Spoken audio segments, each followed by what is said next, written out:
includes the notion of time. Which one is executed in the first? What is the next? That's also given in the hardware description languages. Whereas in the programming languages, they are the sequentially executable languages, and there no need to give the timing and all.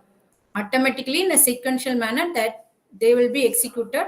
If the resource is available, they will search the resource and execute it. Here the timing is very, very important. It also supports concurrency in the sense, consider in a circuit more than two ports are there, then two port component can be accessed in the same time, and that's also executed in the same time. Concurrently means parallel processing is also supported by the hardware description languages. What is the purpose of this hardware description languages? First one is the design specification. It will describe the functionality and structure of the digital systems. For example, consider the logic gates. It will define the functionality. Consider the logic gate, logic AND. We know that in AND gate, we know the truth table of the AND gate. One gives the signal 1. So the functionality is described in the hardware description language, and structure of the digital system. Consider I told you the AND gate. No, in the AND gate, this is the AND gate. Here A, B is there. Two inputs are there, A and B, and one output is there, and that is Y. So we consider this A, B, and Y. We know that if the input is 0 and 0, then the NAND gate output is also 0. This is the structure. Here there are two inputs and one output. A function is, if you give two zeros, the output will be 0. 0 and 1, then also output is 0. 1 and 0, then also output is 0. 1 and 1, the output will be 1.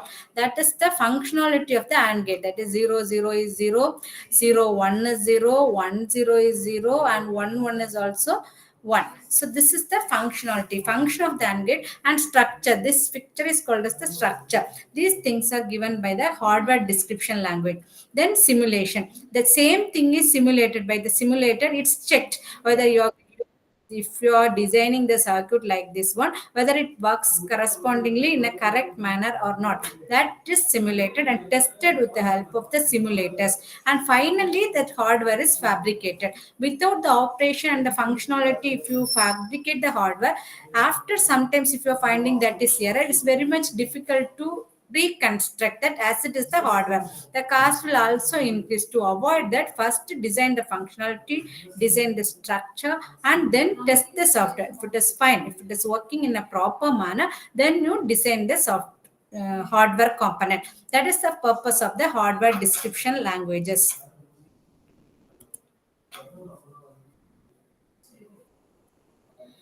Then in the abstraction level, what are the levels of the hardware description languages? Initially is focus on what system will do. That will be focused first. For example, writing the algorithm in your computer. Second one is data flow. How the data is flow. What all are the inputs? What is the output? That should also be given in the hardware description languages. And the third one is the structural level. Structural level means how components work. Which one is in the input as well as output? We know that input will be taken first and processing that one, and it will give the output. But the hardware doesn't know about this one. So the structure of the execution also be given in this one.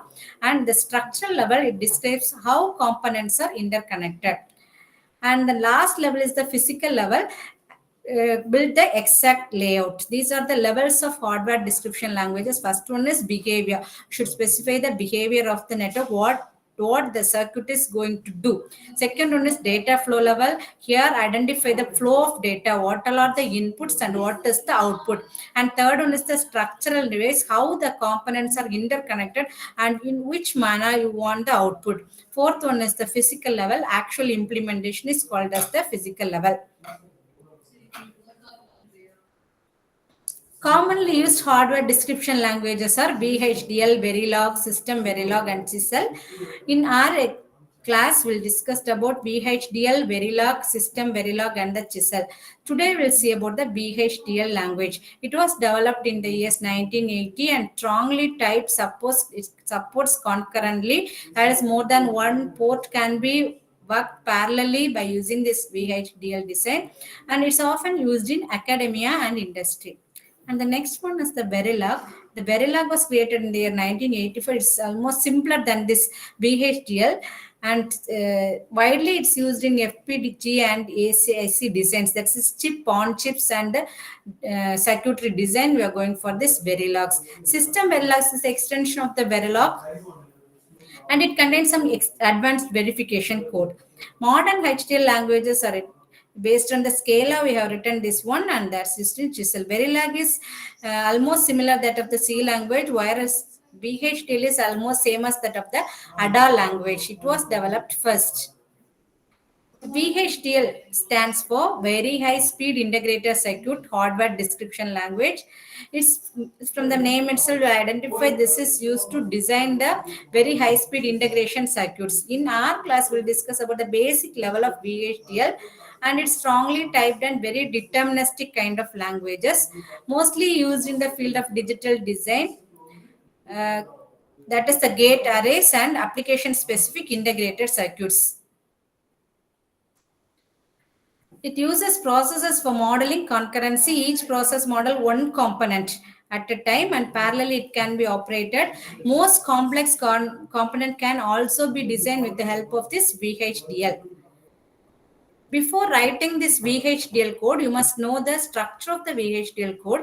VHDL code contains basic main parts of the VHDL codes are entity and the architecture. Remember this entity and the architecture. Entity describes the external interface. External interface now how the system is connected with the external world. How it is connected with externally by using inputs as well as the output. So input and output descriptions are given in the entity. Describe the external interface of the system. That is entity describe the input and output of the system. The second one is the architecture. It describes the internal behavior or structure, how it works, how input and the output will be from the input, how the output will be calculated. That is given in the architectural level. So what are the two levels? Entity level and the architectural level. Example, consider this one. Before writing any VHDL code, for the C language, we are writing hash include stdio.h. That is the standard IO library, right? Same manner, before writing any VHDL code, you should include these two lines, library IEEE. That component is taken from the library IEEE. This is mandatory for all VHDL codes.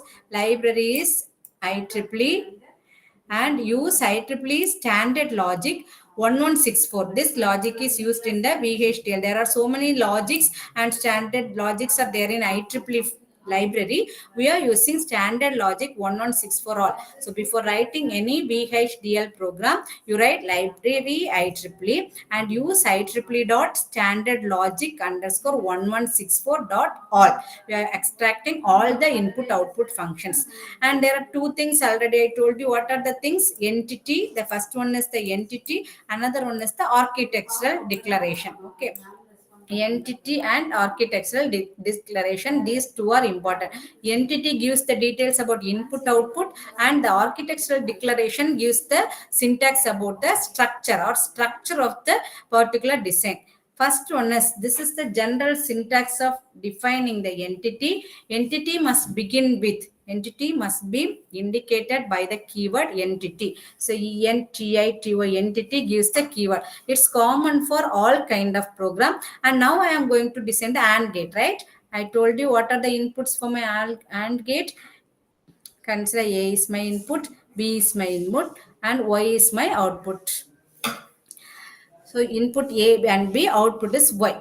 My entity is, you should identify the right about the port na input as well as output. What is this AND gate? So for my understanding, I am writing entities AND gate. You may write A gate or AND gate. Like this also you can write AND gate, or you can write my entities. Give name for this one is yes, entity yes is, like that you can give your name. If you give the name in a specific manner, AND gate or gate, it will be easier for others also to read your code. So that I am writing here as AND gate.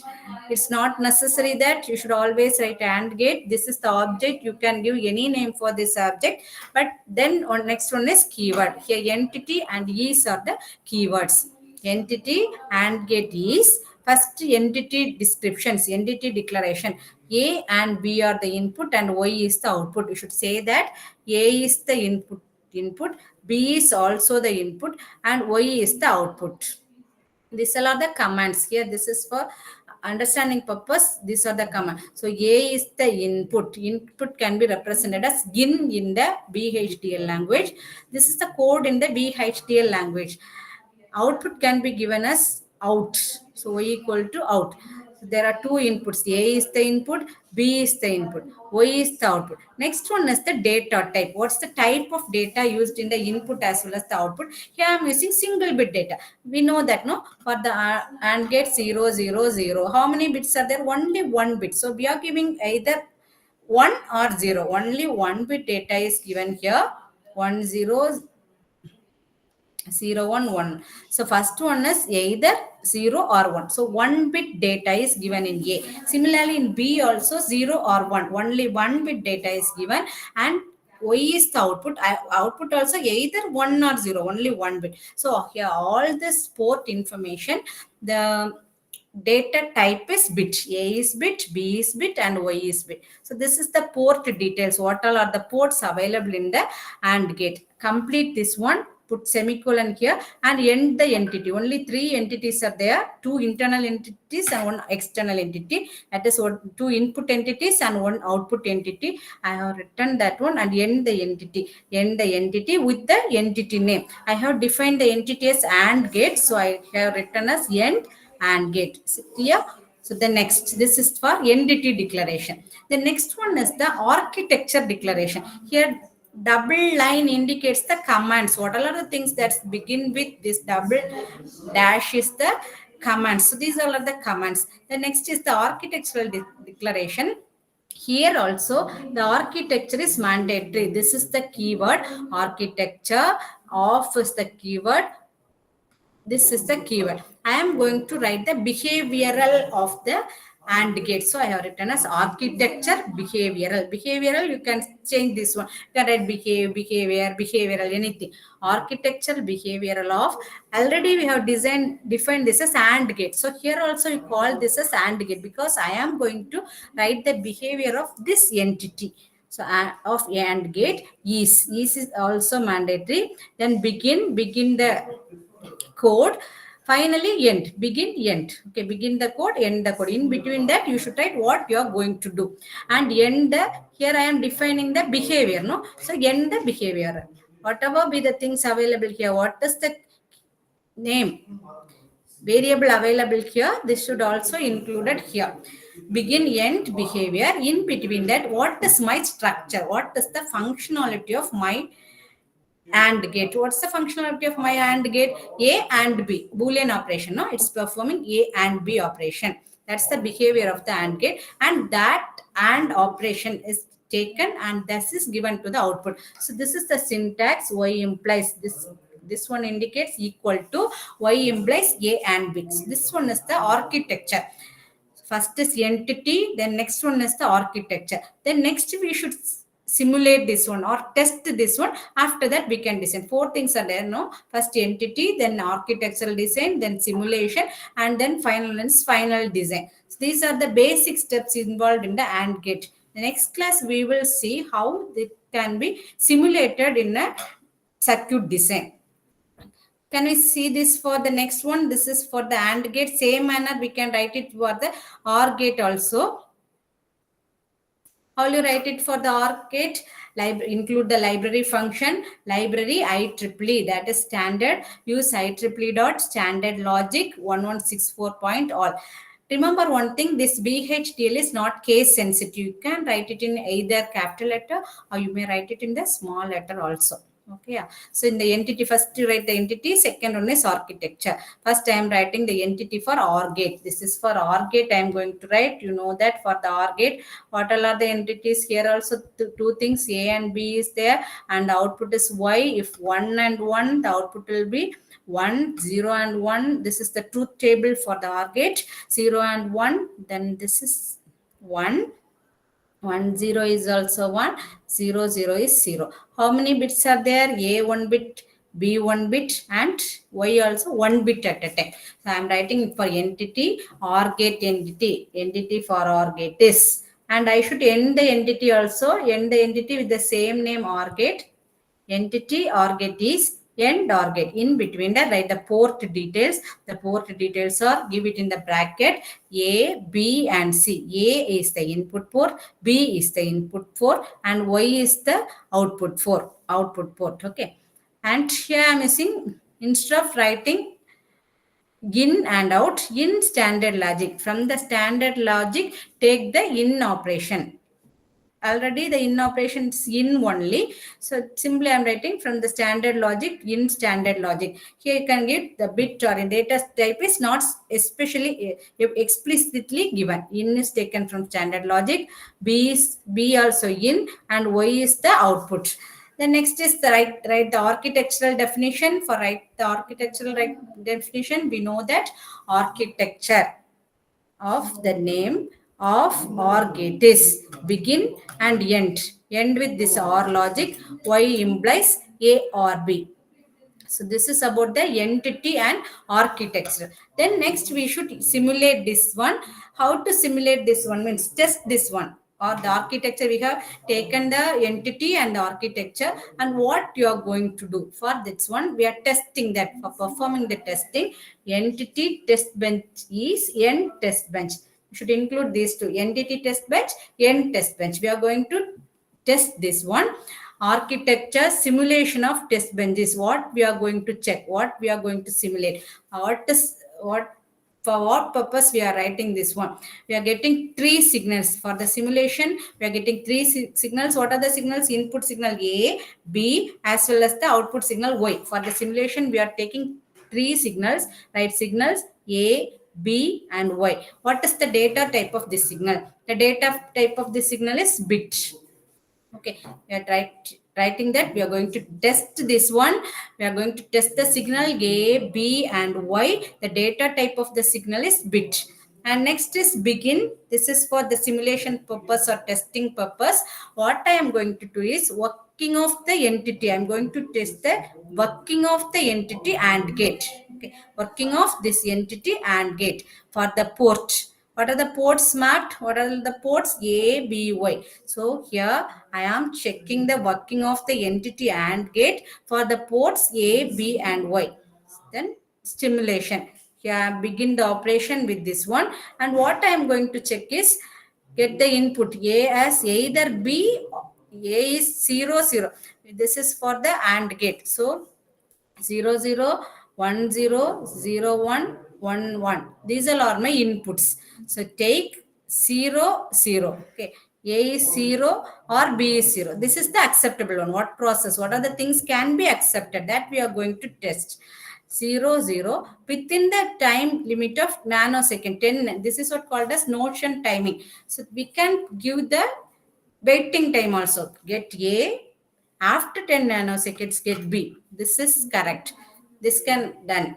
You check this one. Similarly, A is 0 and B is 1. This is for assignment equal to, similar to, equal to, wait 10 seconds. This is also a acceptable one. Same manner, 1 0 is also a acceptable input. 1 1 is also a acceptable input. Take these inputs, wait, and end the process. This is for the simulation.